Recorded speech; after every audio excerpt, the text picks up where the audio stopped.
कत्ल की इस वारदात को अंजाम देने के लिए कातिल ने जो साजिश रची थी उसका आइडिया उसे कुछ फिल्मों और क्राइम सीन से मिलता जुलता होता है और वो बात जान चुका था कि अगर मरने वाले की लाश बरामद न हो तो कत्ल मामला साबित करना मुश्किल नहीं बल्कि नामुमकिन भी है। और पिछले साल की बात है, गाज़ियाबाद के मोदी नगर के में एक पीएचडी का छात्र का कत्ल हुआ था। इस कत्ल को अंजाम देने के लिए कातिल ने ऐसी प्लानिंग की थी जिसे जानकर पुलिस भी हैरान रह गई। और जैसे दृश्य फिल्म में दिखाने वाले दर्शक वह फिल्म थी, ये वारदात हकीकत है। और अंकित का मर्डर पुलिस के लिए किसी मिस्ट्री से कम नहीं था। वजह यह भी थी कि इस केस को जो आंखों के सामने था वो भी असल में ही नहीं था या नहीं था, जो भी था वो सच जानता था कि कातिल ने सातिराना अंदाज से छुपा दिया था। और आइए इस क्राइम भदोही प्लस में आप सबको बताते हैं कि यह सनसनी कत्ल कैसे और किस वजह से हुआ था। आखिर अंकित कौन था, वो पीएचडी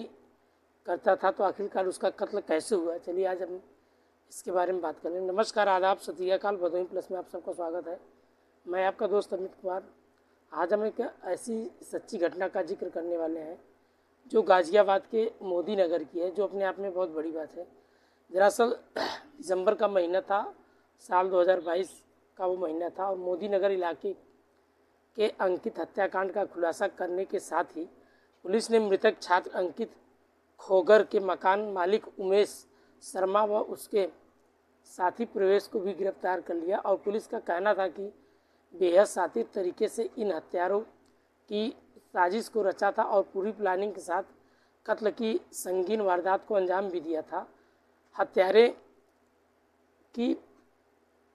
पुरजोर कोशिश ये थी कि पुलिस के हाथ उस तक न पहुंच पाए। और दरअसल इस कत्ल का वारदात को अंजाम देने के लिए कातिल ने जो साजिश रची थी उसका आइडिया उसे फिल्मों से, क्राइम शो से मिलती जुलती थी। और वो ऐसी फिल्में शो देखकर एक बात जान चुका था कि अगर मरने वाले की लाश को बरामद न हो तो कत्ल का मामला साबित करना मुश्किल ही नहीं बल्कि नामुमकिन है। मतलब सबूतों को मिटा देना कातिल के लिए बहुत ज़रूरी था ताकि वो पकड़ा न जाए। 6 अक्टूबर 2022 को पीएचडी छात्र अंकित मोदी नगर के किराए के कमरे में रहा करते थे और उस दिन अंकित का कत्ल उसके कमरे में ही किया गया था। और हत्या से पहले प्लानिंग के तहत अंकित को नशीला पदार्थ दिया गया था जिससे अंकित बेहोश हो गया और फिर उसका गला दबाकर हत्यारोपी उमेश ने उसे मौत के घाट उतार दिया। और हत्या के बाद उसने कमरे की सफाई भी की थी और 2 महीने तक उसने बेहद तरीके से हत्या के इस राज को पुलिस और लोगों के तरीके से छुपा रखा था ताकि किसी को इस पर शक न हो। जिस मकान मालिक उमेश शर्मा ने इस कत्ल का वारदात को पेशेवर अंदाज में अंजाम दिया था वो महज 12वीं पास था, लेकिन उसने रुपए के लालच में एक ऐसी खौफनाक साजिश रची थी कि जांच करने वाली पुलिस भी हैरान रह गई। और गिरफ्तार मकान मालिक उमेश शर्मा पहले एक हड्डी रोग विशेषज्ञ डॉक्टर के पास कंपाउंडरिंग का काम किया करता था और जहां वो अपनी आखिरी की मदद से टूटे हुए अंग पर चढ़ाए हुए प्लास्टिक को काटने का काम किया करता था। वहीं पुलिस की इस तफ्तीश के दौरान पता चला था कि हत्या का वारदात सबूतों को मिटाने के लिए उसने आरी का इस्तेमाल किया और अंकित की लाश को 3 टुकड़ों में काट डाला। पुलिस के अनुसार करीब 24 घंटे तक अंकित की लाश के वो 3 टुकड़े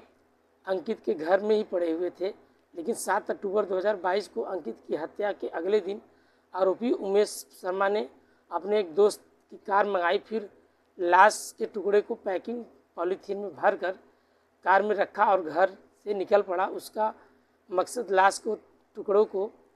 अलग अलग ठिकाने को लगाना था। सबसे पहले उसने खतौली के करीब गंगा नहर पहुंचा, वहां एक टुकड़ा नहर में फेंक दिया और फिर वो मसूरी के गंगा नहर में पहुंचा, दूसरी टुकड़ा वहां फेंक दिया तथा तीसरा टुकड़ा ठिकाने के लिए उसने मसूरी गंग नहर के ईस्टर्न पेरीफेरल एक्सप्रेसवे पर एक सुनसान जगह पर पहुंचा, वहां भी तीसरा लाश का टुकड़ा उसने ठिकाने लगा दिया और वो फिर कार लेकर वापस घर लौट आया। पुलिस ने मृतक के घर के हत्या के इस्तेमाल की गई आरी के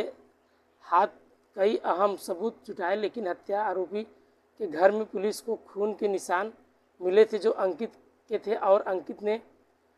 के खाते में ट्रांसफ़र की गई रकम जानकारी और उसकी बैंक पासबुक के आधार के तौर पर जुटाई गई और वही आरोपी मकान मालिक उमेश शर्मा ने प्रवेश के पास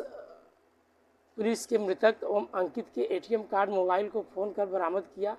और दरअसल अंकित का मोबाइल लेकर आरोपी उमेश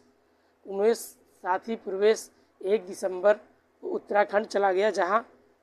उसने पुलिस को गुमराह करने के लिए हरिद्वार के एक एटीएम में 40,000 रुपये निकाले थे, लेकिन इसके बाद 2 दिसंबर को उसने रुपये फिर निकाले और दोनों जगह पे अपने साथ मृतक के अंकित का मोबाइल भी लेकर गए थे, ताकि अगर पुलिस पर उनका कोई मोबाइल लोकेशन और बैंक डिटेल अगर डिटेल निकाले तो ये गुमराह हो जाए और पुलिस को लगे कि अंकित जिंदा है और उत्तराखंड में घूम रहा है, वो अपने खर्च करने के लिए पैसे भी निकाल रहा है। आरोपी उमेश शर्मा इतना साथी था कि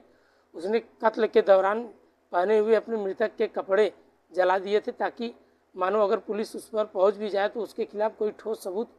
न हासिल हो पाए। जब पुलिस को आरी से लाश काटने की बात पता चली तो पहले पुलिस टीम ने इस बात पर भरोसा नहीं हुआ, लेकिन गिरफ्तार के बाद आरोपी उमेश ने पुलिस को बताया कि उसने अंकित की लाश के टुकड़े आरी से किए थे और क्योंकि वो आरी की मदद से हड्डियों का आसानी से काट सकता था और उसने टुकड़ों काटने के लिए आरी का इस्तेमाल किया और ताकि वो खून के छींटे दूर तक न जाएं। छानबीन के दौरान जब पुलिस को पता चला कि कत्ल का वारदात को अंजाम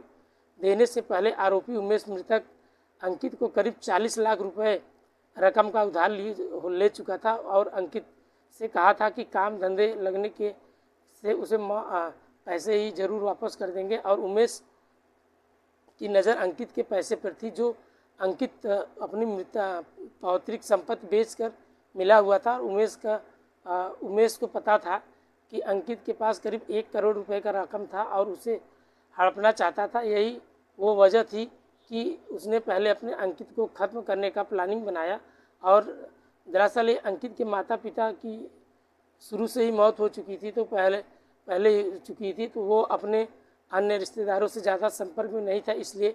आरोपी उमेश पर को भरोसा कर रहा था ताकि उसके लंबे टाइम से उसके रूम में रहा करता। तो अंकित के गायब हो जाने के बाद उसे ढूंढने के लिए ये केस पैरवी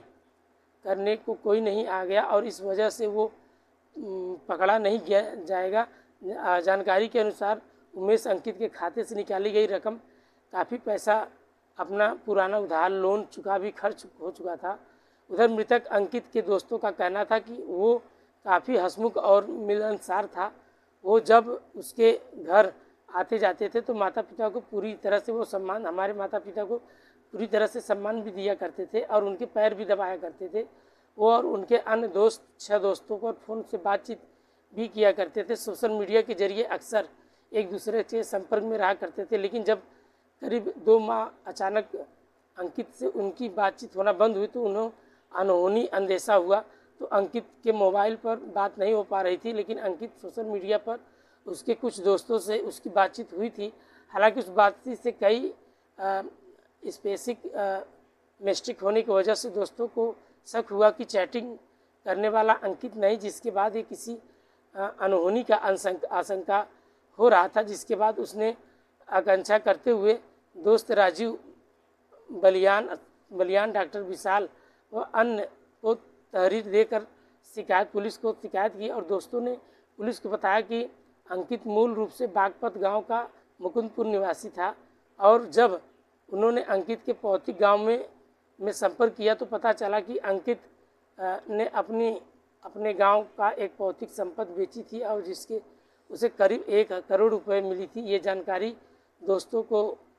लगा होगा हो सकता था और पैसे की लालच में उसके साथ जो गलत हुआ था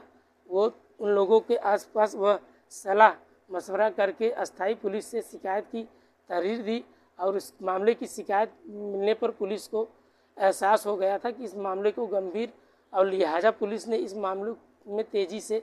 कार्रवाई करते हुए हत्या को सनसनीखेज मामला को खुलासा कर दिया। अंकित हत्याकांड के इस खुलासे के दोस्त को काफ़ी हैरान है कि उनका कहना है कि अगर अंकित पीएचडी कर रहा था तो उसे काफ़ी होनहार छात्र था, वो विदेश जाके आगे की पढ़ाई करना चाहता था। इस हत्या का खुलासा होने के बाद आरोपी लंबी पूछताछ होने के बाद उसने अपना जुर्म कबूल कर लिया और उसे जेल भेज दिया गया। कहानी अगर अच्छी लगी हो तो कमेंट में अपनी राय ज़रूर बताइएगा और इस कहानी के माध्यम से दोस्तों किसी का दिल दुखाना नहीं या किसी का प्रति कोई द्वेष नहीं, बस आपके पास साथ शेयर करना था। आशा करते हैं आप लोग खुश होंगे, सेफ होंगे, सुरक्षित होंगे। ऐसी ही रोचक कहानियों के साथ हर रोज़ मिलते रहेंगे। आज के लिए बस इतना ही, तब तक के लिए बाय बाय, गुड नाइट, जय हिंद दोस्तों।